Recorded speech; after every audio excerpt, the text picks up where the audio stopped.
প্রিয় বন্ধুরা, শয়তান স্বামী স্ত্রীর মাঝে বিচ্ছেদ ঘটিয়ে দিতে কি কি পন্থা অবলম্বন করতে পারে, মানুষের কি সর্বনাশ করতে পারে। আজকে এই ব্যাপারে আমি আপনাদেরকে একটি চমৎকার ঘটনা শোনাবো। শুনলে আপনি হয়তো আঁতকে উঠবেন।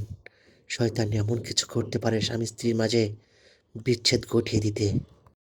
প্রিয় বন্ধুরা, যদি শয়তান কোনো স্বামী স্ত্রীর মাঝে ঝামেলা সৃষ্টি করে তাদের মাঝে বিচ্ছেদ ঘটাতে পারে, তাহলে শয়তান এতে খুশি হয়ে আত্মহারা হয়ে যায় এবং নিজের জীবনে এটাকেই সবচেয়ে বড় সাফল্য মনে করে।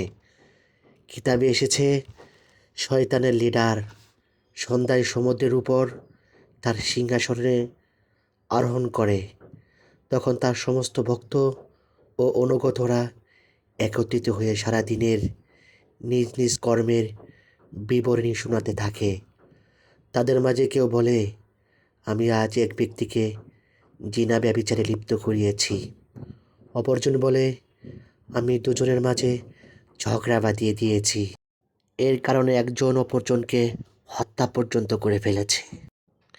এই কথা শুনে তখন প্রধান শয়তান সকলকে লক্ষ্য করে বলে, আজ তোমরা কেউ তেমন কিছু করতে পারোনি, কারণ তারা একবার তওবা করলে তাদের সমস্ত অপরাধের কাফারা আদায় হয়ে যাবে। অতঃপর আরেকজন শয়তান বলে, আমি আজ স্বামী স্ত্রীর মাঝে এমন স্থায়ী ঝগড়া বাঁধিয়ে দিয়েছি যার কারণে স্বামী স্ত্রীকে তালাক দিতে বাধ্য হয়েছে।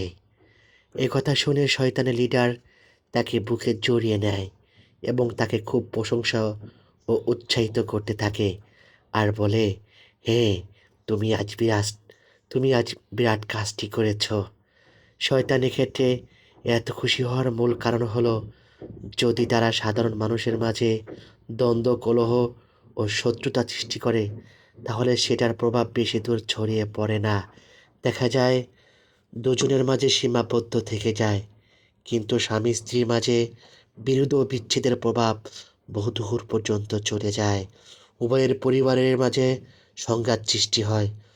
শুধু তাই নয়, সেই স্বামী স্ত্রীর যদি কোনো সন্তানাদি থাকে, তাহলে এর প্রভাব সন্তানদের উপরেও পড়ে। দেখা যায় মা চলে যায় অন্য স্বামীর বাড়িতে, আর সে হয়ে যায় মাহারা।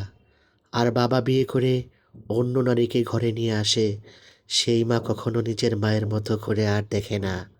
অনেক সৎ মা তো এমন আছে যারা স্বামীর পূর্বের স্ত্রীর সন্তানের কোনো রকম যত্ন করে না, এমনকি তাদেরকে হত্যা পর্যন্ত করে ফেলে।